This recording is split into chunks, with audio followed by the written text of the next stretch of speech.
दक्षिणी दिल्ली से भाजपा के लोकसभा उम्मीदवार रामवीर सिंह विधूड़ी लगातार दक्षिणी दिल्ली में सभी विधानसभाओं और वार्डों में लगातार बैठकों, मीटिंगों और जनसभाओं के द्वारा जनता से जुड़ते हुए नजर आ रहे हैं। लगातार वह जनता की समस्याओं को सुनकर उन्हें पूरा गारंटी देते हुए नजर आ रहे हैं कि वह उन गारंटियों पर खरा उतरेंगे। इसी कड़ी में Chhatarpur enclave phase 2 B block park में भी वह पहुंचे। उनके साथ पूर्व विधायक ब्रह्म सिंह तंवर व भाजपा के गणमान्य नेतागण भी पहुंचे, जहां पर छतरपुर के स्थानीय निवासियों ने उनका भव्य स्वागत किया और साथ ही अपनी अपनी समस्याओं को भी उनके सम्मुख रखा, उन्हें ज्ञापन भी दिया और रामवीर सिंह विधूड़ी ने भी पूरी गारंटी दी कि उनकी समस्याओं का हल निकलेगा। मोदी सरकार एक बार फिर से आएगी और सभी के कार्य पूरे होंगे। तस्वीरों में आप साफ देख सकते हैं कि छतरपुर के स्थानीय निवासियों की भारी भीड़ बी ब्लॉक पार्क में मौजूद थी। साथ ही यहाँ पर उन्होंने एक बड़ी घोषणा भी की कि छठ घाट को बनाया जाएगा। जो भी अधूरा कार्य मंडूपी तालाब पर रह गया है उसे भी वह पूरा करेंगे। गोपाल शर्मा जी, जितेंद्र चौधरी जी जाएं और बुके से भाई का स्वागत करें। हाँ जी, इधर देखो एक बार, सर इधर देखो। स्थानीय लोगों ने उनका भव्य स्वागत किया।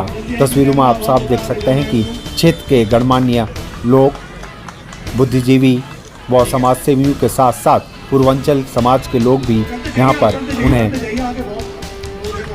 शुभकामनाएं व बधाई देने पहुँचे और उन्हें पूरा विश्वास है कि इस बार फिर एक बार मोदी सरकार अब की बार 400 पार के तहत भाजपा की सरकार बनेगी और दक्षिणी दिल्ली से रामवीर सिंह विधूड़ी विजय होकर सभी विकास कार्य पूरे करेंगे और उनकी जो भी समस्याएं हैं उन्हें वह हल करके जनता को बड़ी राहत दिलाएंगे। देखिए रिपोर्ट।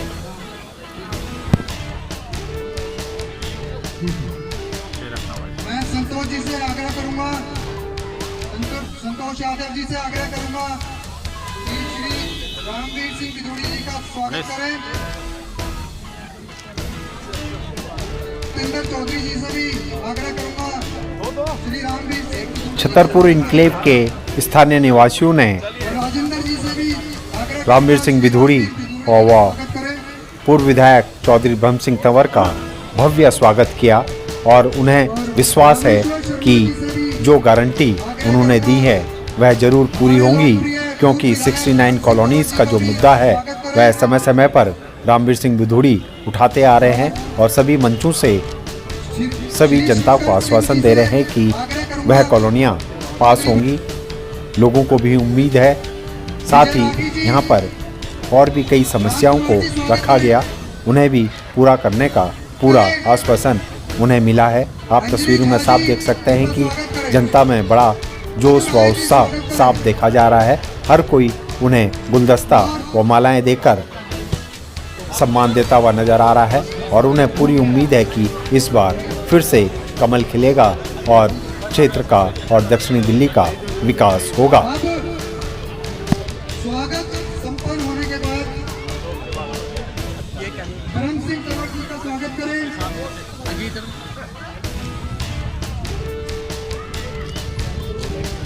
साथ ही यहाँ पर पुराने कांग्रेसी नेता व समाजसेवी संतोष यादव भी भाजपा में शामिल हुए। रामवीर सिंह विधूड़ी ने उन्हें भाजपा का पटका पहनाकर भाजपा में शामिल किया और उन्हें उम्मीद है कि पार्टी मजबूत होगी और वह पार्टी की विचारधाराओं पर कार्य करते हुए पार्टी को आगे बढ़ाएंगे। लोकसभा के चुनाव में अपने प्रत्याशी को लेकर के आपके बीच में आए हैं, आपसे आशीर्वाद मांगने आए ताकि यहां से अधिक बहुमत के साथ हम यहां से चुनाव जीतें और ये एक सीट हमारे यशस्वी प्रधानमंत्री मोदी जी की झोली में पहुंचे। अब की बार 400 पार, इसका एक बहुत बड़ा महत्व है, बहुत बड़ा महत्व है। अब की बार 400 पार ये मांगा क्यों है? तय हुआ, मैंने कहा मैं सीवर का काम शुरू कर रहा हूँ, तो उन्होंने रिक्वेस्ट की, नहीं मैं उसका रोड का काम शुरू कर रहा हूँ, तो उन्होंने रिक्वेस्ट की कि आप अभी मत करें रोड का काम शुरू, क्योंकि सीवर का काम आप कर ही रहे हैं। जब सीवर डल जाएगा, नहीं तो अब ये रोड नया बनाएंगे तो ये रोड टूटेगा, और इसलिए मुझे रोड का काम करने से रोका गया था उस समय, और आज तक वो सीवर भी नहीं डला और रोड का काम भी वापसी हो गया। आपकी तरफ से भी हमारे प्रत्याशी जी के सम्मुख ये प्रॉब्लम आपके मैं रख रहा हूं, और जो ना सेना की जो बहादुरी है उसके ऊपर पर्सन चिन्ह उठाया था, पर्सन चिन्ह लगाया था बहादुरी के ऊपर। कभी सेना की प्रशंसा नहीं करी। इस तरह की हरकत, इस तरह के घटिया स्टेटमेंट मुझे नहीं लगता कि पाकिस्तान के नेताओं ने भी दिए होंगे। जितने उसके ऊपर कॉम्पिटी सेंटर बनना चाहिए। यदि वो जमीन ग्राम सभा की जमीन है, जरूर कॉम्पिटी सेंटर उसके ऊपर बनेगा, और यदि वो जमीन फॉरेस्ट की है तो मैं उसके ऊपर कॉम्पिटी सेंटर नहीं बनवा सकता हूं। कोई ऐसी घोषणा करके मैं नहीं जाऊंगा कि कल मेरी घोषणा झूठी साबित हो जाए। अगर डीडीए की जमीन है, ग्राम सभा की जमीन है, पक्के तौर पर हम उसके ऊपर कॉम्पिटी सेंटर बनाएंगे। ये भी बताया गया कि शायद एलजी साहब की सहायता से कोई छठ घाट यहाँ पर बनाया जा रहा था, वह अधूरा छोड़ दिया गया है। यदि वह अधूरा छोड़ दिया गया है तो उसको पूरा करवाने की जिम्मेवारी रामवीर सिंह विधूड़ी की है, मैं उसकी जिम्मेवारी लेता हूं। लोगों ने यह शिकायत भी की है कि डीडीए पार्क बनाए। यदि कोई ऐसी जमीन है जो फॉरेस्ट में सम्मिलित नहीं की गई है या रिज की जमीन नहीं है और वो ग्राम सभा की जमीन है, डीडीए की जमीन है, जरूर हम उसके ऊपर पार्क बनाएंगे। लेकिन ये पहले पटवारी से क्षेत्र में खाली पड़ी है, उस जमीन के ऊपर कॉम्पिटी सेंटर भी बनेगा, उस जमीन के ऊपर बारात घर भी बनेगा, उस जमीन के ऊपर पार्क भी बनेगा, और उस जमीन पर आपने कुछ और भी कोई सुविधाएं मांगी है। ये क्या आपने, वो तो हो गया। हॉस्पिटल की बात चौधरी ब्रह्म सिंह जी ने कही है कि 1977 में जब वो निगम पार्षद बने उस समय हॉस्पिटल की नींव रखी गई थी। चौधरी ब्रह्म सिंह जी उसका पता कर लीजिए, वो जमीन अभी फॉरेस्ट में है या वो ग्राम सभा की जमीन है और डीडीए की जमीन है, तो मुझे बताइए, मैं करवाऊंगा। अगर 67 और कॉलोनीज है जिसमें आपकी कॉलोनी भी है, इन सभी कॉलोनियों को रेगुलराइज करवाना, इनको मालिकाना अधिकार दिलवाना, उसकी जिम्मेवारी रामवीर सिंह विधूड़ी की है। सैनिक कार्यक्रम की जिम्मेवारी मेरी है। लेकिन महंतरू एन्क्लेव के बारे में ना वो मेरे क्षेत्र में आती है और ना अनंतराम डेयरी मेरे क्षेत्र में आती है, ना मैं उनकी कोई जिम्मेवारी ले रहा हूं। जो मेरे क्षेत्र में जो ऐसी कॉलोनियां हैं जिनको मालिकाना अधिकार इसलिए नहीं दिया गया है, ये कहा गया कि अमीर बस्तियां हैं। अरे अमीर होना कोई जुल्म है क्या? प्रधानमंत्री भी चाहते हैं कि हर देशवासी अमीर बने, तो इसमें क्या बुराई की बात है?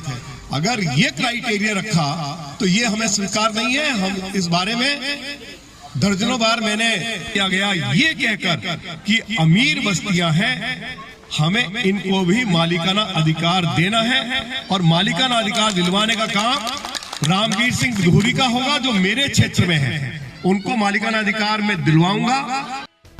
वो मीटर देने में अनेक तरह की मुश्किलें लोगों के लिए खड़ी कर रहे हैं। आप लोग चुनाव के बाद मेरे पास आ जाएं, 4 लोग आ जाएं, मैं बीएसएस के अधिकारियों से बात करूंगा, उनके जो डायरेक्टर बीएसएस है मिस्टर सिन्हा, उनसे बात करूंगा। मुझे उनके एमडी से बात करने की आवश्यकता होगी, उनसे बात करूंगा। लेकिन बिजली का मीटर जिनको दिया जा सकता है और दे रहे हैं बिजली के मीटर, अब क्यों इस एरिया में ऐसी बंदिश लगी हुई है? और मेरी समझ से बाहर है कि 10 साल से इस क्षेत्र में आम आदमी पार्टी का विधायक है। तो मैं ये पूछना चाहता हूं क्षेत्रवासियों से कि 10 साल में आम आदमी पार्टी की ओर से क्या क्या विकास के कार्य किए गए, जरा मुझे बताएं, जरा एक बार बताएं तो सही मुझे, जोर से बताओ। कोई काम हुआ तो मुझे बताइए। दिल्ली के लोगों को मुफ्त बिजली दिलवा रहे हैं, मैं उनसे सहमत नहीं हूं। झूठ नहीं बोलना चाहिए, देश के लोगों को भ्रमित नहीं करना चाहिए। इसका जवाब कभी अरविंद केजरीवाल ने दिल्ली विधानसभा में मुझे दिया नहीं। मैंने ये मुद्दा एक बार नहीं, 1 दर्जन बार उठाया है। चाहे वो म्युनिसिपल कॉर्पोरेशन हो, चाहे BSCS हो, इनका इलाज तो करना ही करना होगा। भ्रष्टाचार जब तक समाप्त नहीं होगा तो एक सही मैसेज नहीं जाएगा। ये आपकी जो मांडी जौनापुर रोड है, इसको वाइडन हम करेंगे, सिंगापुर यूनिवर्सिटी को हम बनाएंगे। ये मेरी कमिटमेंट है। ट्रैफिक व्यवस्था को ठीक करने के लिए जो कुछ हम कर सकते हैं, जो मास्टर प्लान की सड़कें हैं उनको हम लोग बनाएंगे। यही मैं आज आपको देश के यशस्वी प्रधानमंत्री आदरणीय श्री नरेंद्र मोदी जी की ओर से आश्वासन देकर जा रहा हूं। और मुझे मोदी जी ने इसीलिए पार्लियामेंट का चुनाव लड़ाया है कि साउथ दिल्ली को भी ठीक करना है और पूरी दिल्ली को भी ठीक करना है। मेरी ओर से आपको भरपूर सम्मान भी मिलेगा और जो काम आप कहेंगे उस काम को करने के लिए मैं अपनी पूरी ताकत झोंक दूंगा, पूरी ताकत लगा दूंगा। साउथ दिल्ली को एक वर्ल्ड क्लास हमारी पार्लियामेंट सीट हो, उसमें कोई कमी मेरी ओर से नहीं होगी। बहुत बहुत धन्यवाद। धन्यवाद आपका धन्यवाद भी आया हुआ है। दूसरे मैं आपको बताऊं कि जो दिल्ली सरकार कहती है कि हम पानी फ्री दे रहे हैं, जनता को बड़ी उम्मीद है सर आपसे, क्या कहेंगे सर? भाई अरविंद केजरीवाल ने दिल्ली को पूरी तरह से बर्बाद करके रख दिया, दिल्ली को स्लम बना दिया। जहाँ जहाँ मैं जा रहा हूँ लोग बूंद बूंद पानी के लिए तरस रहे हैं। सिविल लाइन कहीं डली नहीं, सड़कें टूटी पड़ी हैं, कहीं कोई पार्क नहीं बनाया गया, कहीं बच्चों के लिए खेल का मैदान नहीं बनाया गया, कहीं कोई स्टेडियम नहीं बनाया गया, कोई नया हॉस्पिटल नहीं खुला, कोई नया स्कूल नहीं खुला, कोई नया। सर आज जो है लोकसभा प्रत्याशी भाजपा के रामवीर सिंह विधूड़ी जी यहाँ पे पहुँचे, उन्होंने छठ घाट के जो है पूरा आश्वासन दिया, जिसकी आप लंबी लड़ाई लड़ रहे हैं। उन्होंने पूरी उम्मीद जगाई कि उसको पूरा करेंगे। कितनी उम्मीद आपको उनसे? देखिए, जैसे मैं 35 साल से संघर्ष कर रहा हूँ उस घाट के लिए और इतना मेहनत किया है, इन्होंने जो आश्वासन दिया है, देखिए उम्मीद करते हैं ये पूरा करें। पर मेरा तो एक ही मांग है, देश का काम तो मोदी जी कर ही रहे हैं, हम तो एक आस्था को लेकर के चल रहे हैं। हमें आस्था चाहिए, हमारी संस्कृति को जीवित रखना चाहिए। यही उम्मीद हम करते हैं रामवीर विधूड़ी जी से, जो आस्था और संस्कृति को जीवित रखे। क्या लगता है सर, जिस तरह से पूरे देश में राममय की लहर चल रही है, अब की बार 400 पार, फिर एक बार मोदी सरकार, क्या कितनी उम्मीद आपको कि फिर से मोदी सरकार बनेगी? मोदी सरकार तो पक्की बनेगी। कोशिश है कि 400 पार। और आपके माध्यम से सेदलाजा वार्ड से मैं बात कर रहा हूं कि पूरे दिल्ली में नंबर 1 पोजीशन से जीतेंगे हम सेदलाजा वार्ड। ये हमारे पूर्वांचल समाज की तरफ से आह्वान है कि सभी लोग मिलकर काम करेंगे और पूरे दिल्ली में नंबर 1 पोजीशन ये वार्ड लाएगा। ठीक है। जो है यहाँ पे छतरपुर इनक्लेव में जो है रामवीर सिंह विधूड़ी पहुँचे, आप लोगों ने अपनी समस्याओं को उनके सामने रखा, कितनी उम्मीद आपको? भाई साहब मैं क्या बोलाऊँ, आज जो मीटिंग हुआ है और राम सिंह विधूड़ी जो बोल के गया है, ये 100 ने 200% उम्मीद है और अच्छा काम करेंगे और इनको हम 400 पार लेकर जाएंगे और अच्छी मार्जिन वोट से हम अपना छतरपुर विधानसभा से। किस तरह का उत्साह देख रहे हैं लोगों में आप खास तौर से? बहुत उत्साह है सर, उत्साह ही नहीं है, बहुत उत्साह है।